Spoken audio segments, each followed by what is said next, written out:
Ladies and gentlemen, we have our newest hero, Zinx.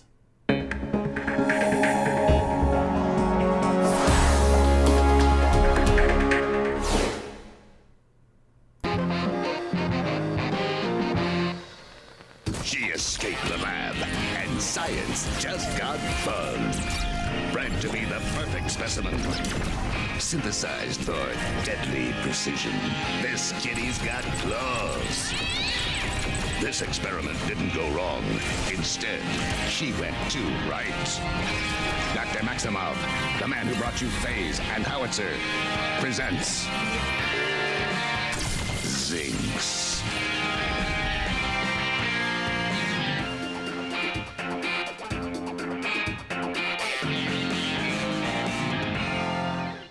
Ladies and gentlemen, welcome to an announcement video. I am Sylphin. We have our newest hero, Zinx, to the battlefields of Agora. My goodness, what a unique hero design. Oh, she's just looking fan-freaking-tastic. So guys, after hundreds of failed attempts, the 348th was a perfect success. What the heck happened to the 347? Oh boy. Zinx, a durable attacker controller Seiger, was born. Zinx intellect and growth affinities utilizes her mana to be extremely durable and deal deadly damage over time to her enemies. Intellect and growth, pretty darn good for casters, and she's looking like a ranged caster indeed. With some of her abilities here, I'm going to share my thoughts on her because she once again has a very interesting interplay between stats and her kit. Just like Wraith is kind of a ranged fightery thing that ended up being pretty much just a hard nuke caster.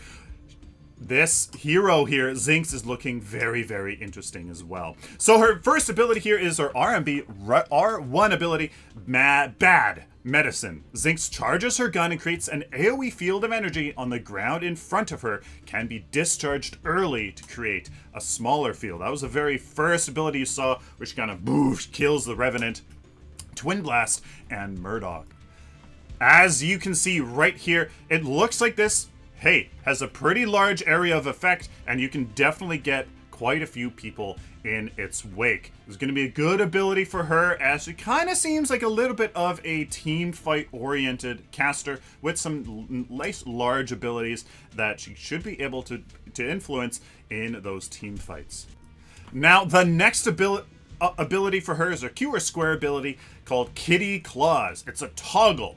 Empowers her pistol, allowing it to apply a damage over time effect, which can be stacked. So a toggle ability that you just kind of simply hit, and boom, her basic attacks are going to apply a damage over time effects, which can be stacked. So it's going to really emphasize one target, focusing down a target, making sure that those stacks can be build up and deal, hopefully, some good damage. There's lots of like deadly nature with her, so hopefully she deals a bit of damage.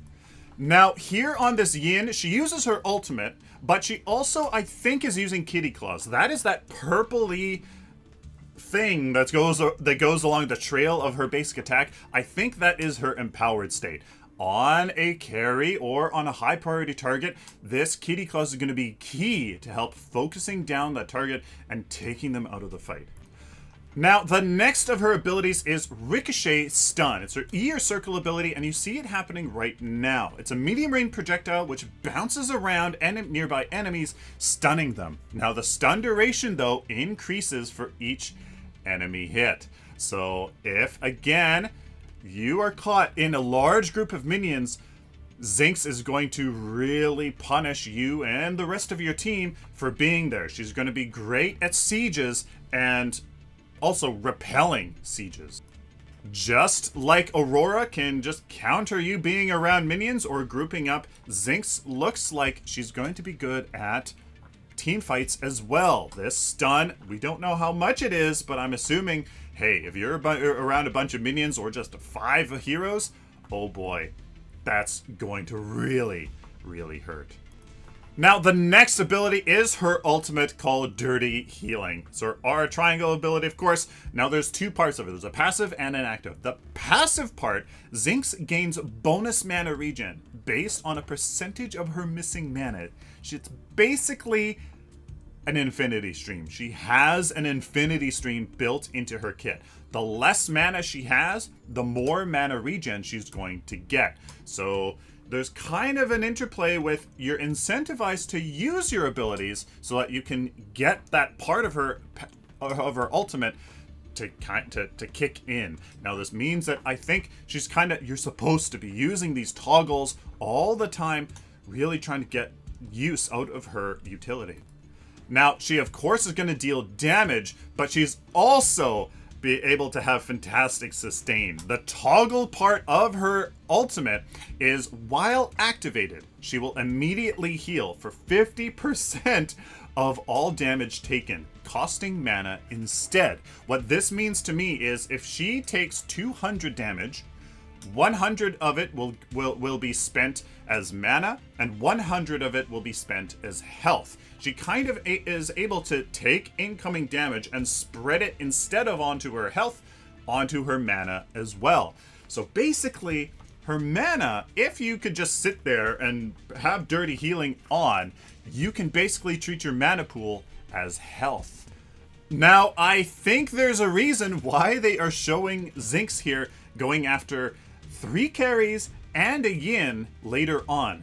She's supposed to be able to deal with a large amount of incoming damage, and with her damage over time passive or toggled ability for her basic attack, she is pseudo individual focused and team fight focused. In a team fight, she can stun the enemy, she can deal this fantastic AoE damage as you're seeing right here, and then single out a target with that passive. While that's going on, she can have her ultimate on, toggled, and she's spreading that damage from her health onto her mana. Now, immediately my brain is going on like, what is the math of this? And basically, the more mana you get, you build, the more able you're going to be tanky. Basically, mana is health.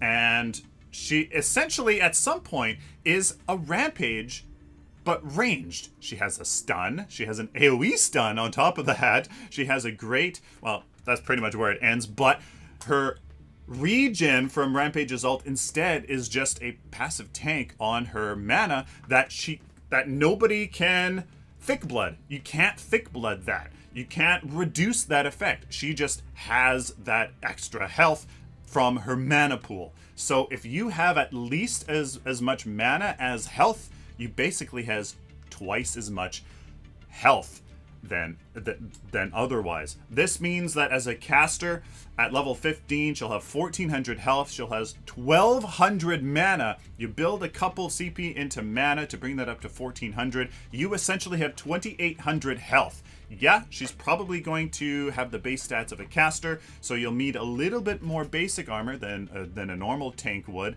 but essentially health is not even needed on Zinx. You don't need health. In the math department, if you have 2700 health, you need a ton of armor. So what is Zinx? I think she's a really she's a really good off-lane pick, obviously, because she's going to be a very sustained presence in battles. She's going to be able to stay in a fight and do her thing. Now, the issue with ranged offlaners is that you often don't have frontline at that point. You really got to rely on your jungler and your support to be that melee frontline presence. With Zinx, maybe you can get away with 4 ranged heroes and the 1 melee jungler. I don't know. We're gonna have to see how strong is she, how strong is her scaling. Can you actually get away with power on her? Does it make sense? Or is her power scaling low enough that it's just, there's really no point? Just build mana, utility, armor, and boom, she's this great presence that can just do her thing, do her dot on a high priority target, do an AoE stun, AoE damage, Now, in the card department, Infinity Stream might actually be good on her. Maybe she just won't need it, and that passive, a part of her ultimate, is good enough. Or you get Infinity Stream to even amplify it so much. Maybe you get it anyways and just be the sustained monster on the battlefield. Now, that's not going to help. Infinity Stream is not necessarily going to help, you know, in the moment because it's so over time. But that is a consideration. I think she's going to be a very interesting hero that can use those growth armor power cards to just get that armor with a wee little bit of power. Maybe not. Maybe she's just going to be a great utility hero with that damage part coming from her kit. She has a lot of damage in her kit, it looks like. So maybe you can just rely on that, get the utility, get the tank, and then you're a well-rounded hero that can do her thing. As to why you would pick Zinx, again, maybe you have a super frontline jungler, or maybe even a melee tank. If you want to be really super sustained because the enemy has a ton of carries, maybe Zinx is that offlane pick. Either or, ladies and gentlemen, she looks absolutely incredible. I love her design. I love her kit as well. We're having mana be a part of her kit much more than a lot of other heroes. What do you think of Zinx? Let me know down in the comments. How do you think she's going to be used? How do you think what cards are going to work well for her? What role is she going to fulfill the most? Why would you pick Zinx? What are your speculations? And especially in the lore department, she's obviously connected to Phase and Howitzer. I find it interesting that Crunch actually isn't in there, but I don't know. Let me know what you guys think of Zinx. She is absolutely fantastic, so I am super excited to play her. Let me know down in the comments. Thank you guys for watching. Please like this video if you like it, dislike it if you dislike it, share it with the community, and of course, guys, subscribe. You guys like this content, especially if you found it useful. Please subscribe so I can do it for you in the future. If you would like to support me on a regular basis, please head on over to my Patreon account where you can make a pledge to help me do what I love. Till next time, like always, guys, stay optimistic and positive.